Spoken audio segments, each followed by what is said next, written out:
UAE-യിലേക്ക് ഇറാനിൽ നിന്നും മിസൈലുകളൊന്നും വരാത്തതുകൊണ്ട് പലരും വിചാരിച്ചു കാണും എല്ലാം ബാക്ക് ടു നോർമൽ ആയിട്ടുണ്ട്, യുദ്ധം അവസാനിച്ചിട്ടുണ്ട് എന്നുള്ളത്. സത്യത്തിൽ കാര്യങ്ങളൊന്നും അത്ര സ്മൂത്ത് ആയിട്ടല്ല പോയിക്കൊണ്ടിരിക്കുന്നത്.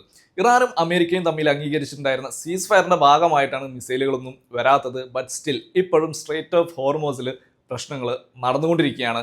കഴിഞ്ഞ ആഴ്ച പാകിസ്ഥാനിൽ വെച്ച് നടന്നിട്ടുണ്ടായിരുന്ന ഇറാൻ അമേരിക്ക നെഗോസിയേഷൻ ടോക്സിൽ അമേരിക്ക വെച്ചൊരു ഡിമാൻഡായിരുന്നു ഇറാൻ എത്രയും പെട്ടെന്ന് സ്ട്രേറ്റ് ഓഫ് ഹോർമോസ് ഓപ്പൺ ചെയ്യണമെന്നുള്ളത്. പല രാജ്യങ്ങളിൽ നിന്നുള്ള പ്രഷർ കാരണം ഇറാൻ ഇന്നലെ സ്ട്രേറ്റ് ഓഫ് ഹോർമോസ് ഓപ്പൺ ചെയ്തിട്ടുണ്ടായിരുന്നു. അതൊരു ഹാപ്പി ന്യൂസ് ആയിരുന്നു.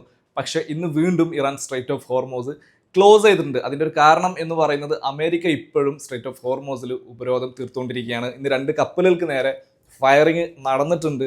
സോ അതുകൊണ്ട് ഇറാൻ എന്ന് പറഞ്ഞിട്ടുണ്ട് ഇനി സ്ട്രേറ്റ് ഓഫ് ഹോർമോസിലൂടെ ഒരു കപ്പൽ പാസ് ചെയ്യണം എന്നുണ്ടെങ്കിൽ IRGCയുടെ പെർമിഷൻ വേണം എന്നുള്ളത്. ഇനി വരാനിരിക്കുന്ന നെഗോസിയേഷൻ ടോക്സിൽ മേ ബി ഇറാൻ ഒന്ന് ഡിമാൻഡ് പിടിക്കാനുള്ള ഒരു കാരണമാണ് അമേരിക്ക ഇപ്പോഴും അവിടെ നിന്ന് ചെയ്തുകൊണ്ടിരിക്കുന്നത്. സ്ട്രേറ്റ് ഓഫ് ഹോർമോസ് ഓപ്പൺ ചെയ്താൽ മാത്രമേ നമ്മുടെ പലരുടെയും പ്രശ്നങ്ങൾ തീരുള്ളൂ, ലോകത്തിലെ തന്നെ മണി ഫ്ലോ നടക്കുകയുള്ളൂ. So straight of Hormuz is very very important.